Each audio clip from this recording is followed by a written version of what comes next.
오늘 여러분이 타임머신을 타고 도착한 곳은 중세가 저물고 한 세기가 지난 1595년 튜더 시대 잉글랜드의 시골 마을 스트랩포드 어폰 에이번입니다.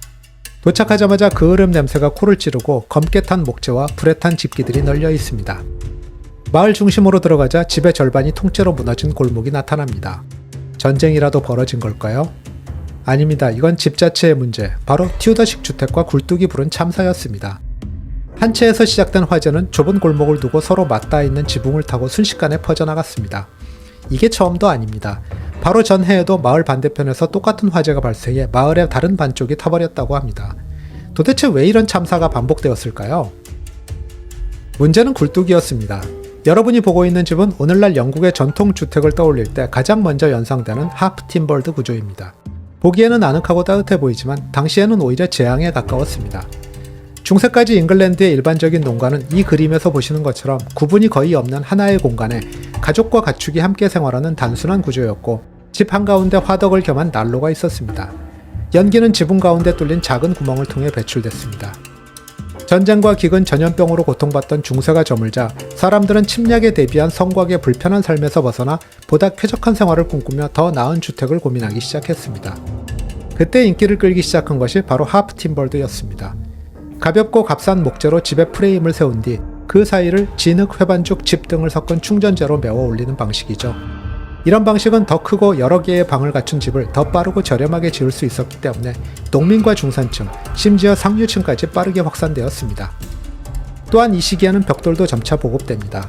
당시 건축자재 중에서는 비싼 편이었지만 벽돌로 집 한쪽에 굴뚝을 세우고 벽난로를 설치하자 내부 공간을 획기적으로 확보할 수 있었고 2층, 3층 구조로의 확장도 한결 쉬워졌습니다.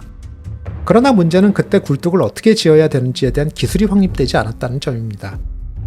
당신이 지금 시간여행을 하고 있는 스트래포드 어폰 에이번에서는 실제로 1594년과 그 이듬해 연달아 대화재가 나 거의 마을 전체가 불탔고, 이런 일은 다른 도시와 마을에서도 빈번했습니다. 셰익스피어의 고향인 이곳에서 그는 당시 런던에 있었기에 위험을 피할 수 있었지만 자칫 영국을 대표하는 작가가 희생될 수도 있었죠. 그런데 도대체 굴뚝이 뭐가 문제였을까요? 중세까지 대부분의 주택은 화덕 겸 난로에서 나오는 연기가 집안을 채웠고 천정의 작은 구멍만으로는 충분한 배출을 기대하기 어려웠습니다.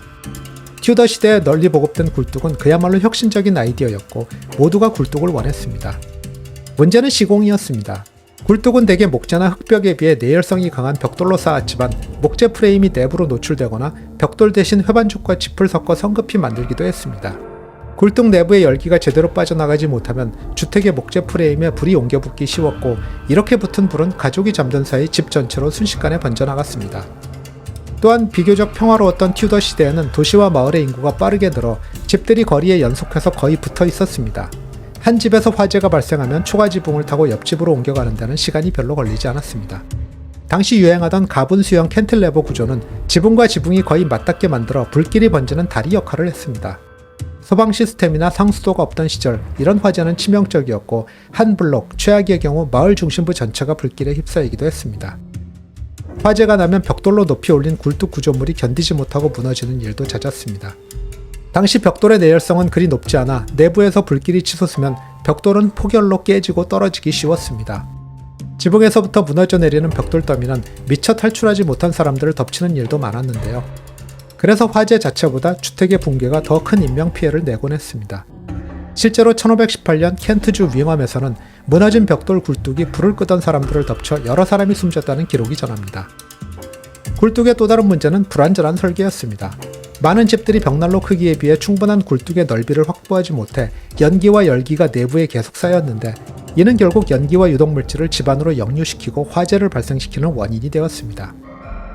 나무 석탄을 태울 때 생기는 미세 입자와 타르 또한 굴뚝 안쪽에 차곡차곡 들러붙었지만 굴뚝을 처음 쓰던 사람들은 청소의 필요성을 잘 알지 못했습니다.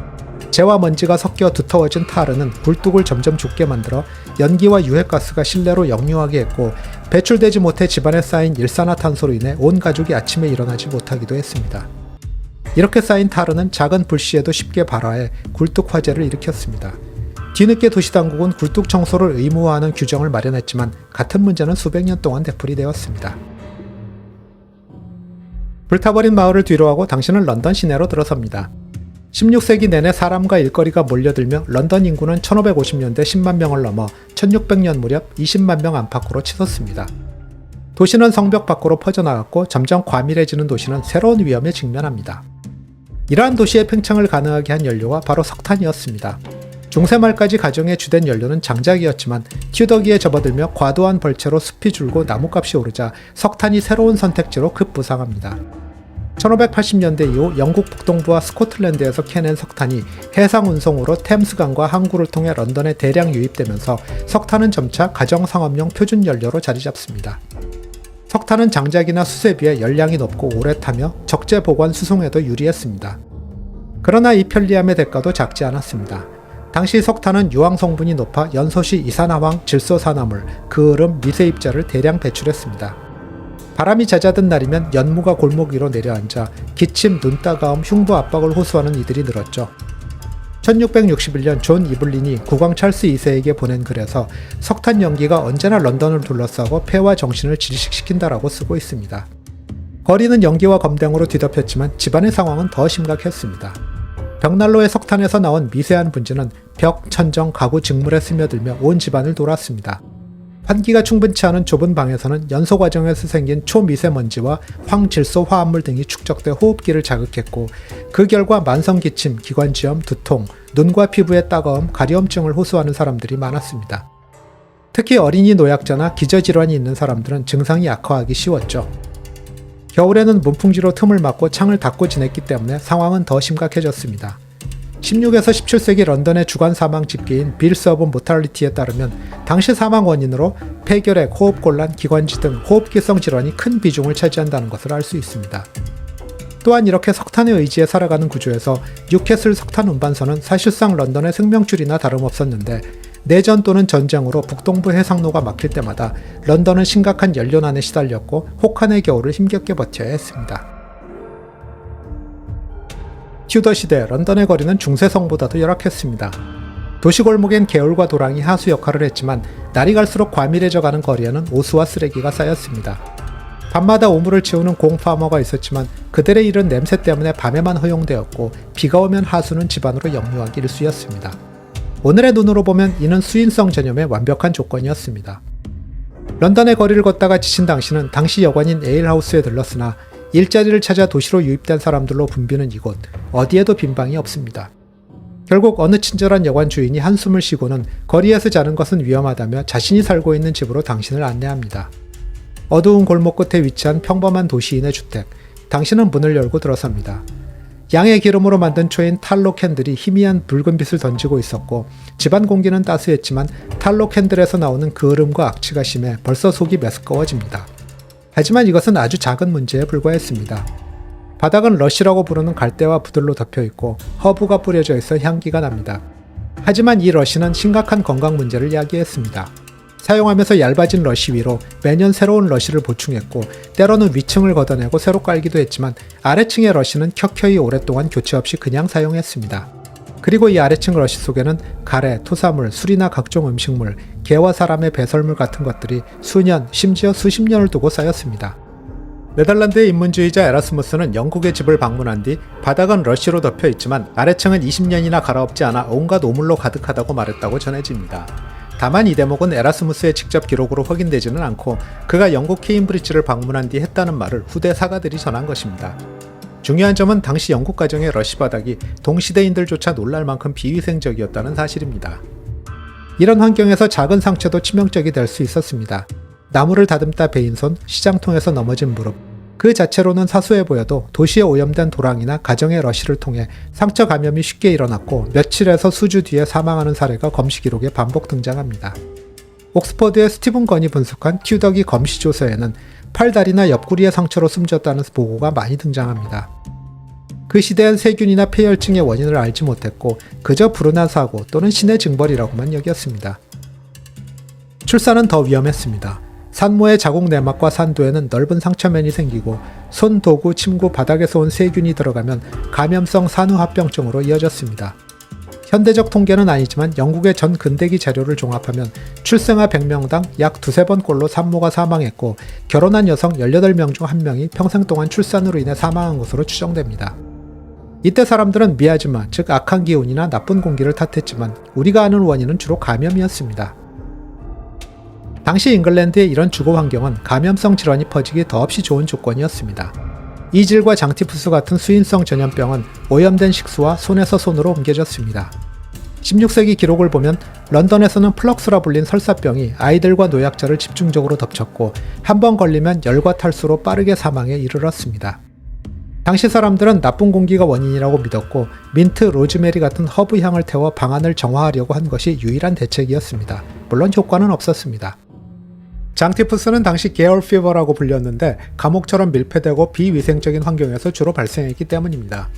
1522년 케임브리지에서 열린 블랙 어사이즈 재판 기록에 따르면 수용자뿐 아니라 간수, 재판관, 관리들까지도 악취와 오염된 공기에 노출되어 질병에 걸려 다수가 사망하거나 위독한 상태에 빠졌다고 전해집니다. 이는 감옥에 국한된 문제가 아니라 오염된 도시 환경에 노출된 서민들에게도 큰 위협이 되었습니다. 그리고 매독은 1497년 런던에서 처음 기록된 뒤 프랑스병으로 불리며 빠르게 퍼졌습니다. 도시의 매춘업과 항구를 중심으로 번진 이 병은 귀족부터 하인까지 신분을 가리지 않았는데요. 헨리 8세가 알았다는 소문이 돌 정도로 사람들을 공포에 떨게 했습니다. 이 시대의 질병은 단지 개인의 고통이 아니라 도시의 리듬과 문화를 바꾸었습니다. 여름철 부유층은 도시를 떠나 교외의 별장으로 피했고 길드와 시청은 방역을 위해 하수 정비, 도축장 이전, 매춘업 단속 같은 조치를 내렸습니다. 그러나 인구와 상업활동의 급속한 증가를 따라잡기에는 역부족이었습니다. 1563년 런던의 패스트가 폭발적으로 퍼졌을 때 인구의 4분의 1이 죽었는데 이질과 장티푸스, 매독 같은 만성 감염이 이미 사람들의 면역을 약화시킨 상태였기에 피해가 더 컸다는 분석도 있습니다. 아침이 되고 당신은 눈을 떴지만 몸이 무겁습니다. 러시가 깔린 바닥 아래에서 벼룩이 돌아다니고 벽난로의 석탄 연기가 눈을 따갑게 찌릅니다. 창밖에는 공파모가 오물을 퍼내며 욕설을 내뱉습니다. 누워있는 당신에게 집주인인 여인은 책을 한 권 가져옵니다. 책의 표지에는 Book of Secret라고 써 있었는데 그녀는 이 책에 따라 가루로 만든 납과 수은 연고를 당신에게 처방하려고 합니다. 당신은 소스라치게 놀라서 난 괜찮아요. 단지 밤에 벼룩 때문에 잠을 못 잔 탓이지요. 라고 말하며 손사래를 칩니다. 구텐베르크의 금속 활자 발명이 촉발한 인쇄혁명으로 이제는 왕실과 귀족뿐 아니라 평민들도 책을 손쉽게 구입할 수 있게 되었습니다. 헨리 8세와 엘리자베스 1세 시기 런던, 옥스퍼드, 케임브리지 등지에 수십 개의 인쇄소가 생겨났고 성경과 연극 대본뿐 아니라 약초학, 의학 지침서가 베스트셀러로 팔렸습니다. 그 중에는 The Great Herbal, Book of Secret 같은 책들이 있었는데 상당수가 중세의 사치액설과 민간요법을 그대로 담고 있었습니다. 문제는 그 처방들이 현대 기준으로 보면 황당하고 위험한 것들이 많았다는 점입니다. 수은증기 흡입, 비소, 납이 섞인 연고, 거머리를 붙이는 과도한 사열, 개구리 두꺼비를 가루내어 먹는 부적요법, 동물 내장과 분비물로 만든 약 등 오늘날이라면 중금속 중독과 감염을 일으킬 처방이 활자화되어 널리 퍼졌습니다. 특히 매독 치료에는 수은이 효험이 있다는 믿음이 강해 수은연고, 수은증기 목욕이 표준처럼 쓰였고 환자들은 중금속에 중독되어 입안궤양, 치아 손실, 신경계 이상 등으로 고통을 겪었습니다. 피부 미용이나 상처 치료용으로 쓰이던 납가루 비소 연고 역시 서서히 쌓여 중독되고 장기의 손상을 유발했습니다. 이러한 책들은 당시 약초상 상인 자칭 연금술사들이 저술한 경우가 많았고 처방의 상당수는 미신에 가까웠습니다. 그러나 16세기 영국에는 의약품의 기준이나 안전규정이 없었기 때문에 그 부작용에 대해 책임지는 사람은 아무도 없었습니다. 인쇄술은 지식을 빠르게 대중에게 가져다 주었지만 검증되지 않은 치료법 역시 활자라는 권위를 입고 더 널리 퍼질 수 있었습니다. 당시 런던 거리에는 약사의 비밀 레시피를 외치는 행상인들이 넘쳐났고 귀족과 평민이 모두 이런 책과 약을 사들였습니다. 오히려 책에 나온 처방을 굳게 믿은 사람들은 중금속과 독성물질, 비위생적으로 처리된 동물 약재 때문에 원래의 병보다 더 심각한 후유증에 시달리곤 했습니다. 이런 현실을 두고 후대 의학자들은 인쇄술이 잘못된 의학 지식까지 증폭시킨 대표적인 사례로 인용하게 되었습니다.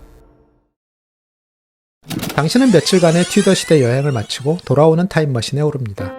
우리에게 너무나도 당연한 깨끗한 물과 공기, 항생제와 백신, 언제든 갈 수 있는 병원과 매주 찾아오는 쓰레기 수거차. 이제 우리는 이유도 모른 채 병들어 죽어갈 필요가 없는 세상에 살고 있습니다. 그러나 인류 200만 년 역사 대부분의 기간 동안 어느 하나도 당연한 것은 없었습니다. 그리고 이 모든 것들은 우리가 기억하지 못하는 수많은 사람들의 희생을 통해 만들어지고 발전되어 왔습니다. 우리가 역사를 돌아보는 것 또한 그 희생과 발자취를 잊지 않고 오늘의 삶을 더 깊이 감사하며 더 나은 미래를 향해 나아가기 위함이 아닌가 생각합니다. 시청해주셔서 감사합니다. 다음 주에는 또 다른 흥미로운 이야기와 함께 돌아오겠습니다.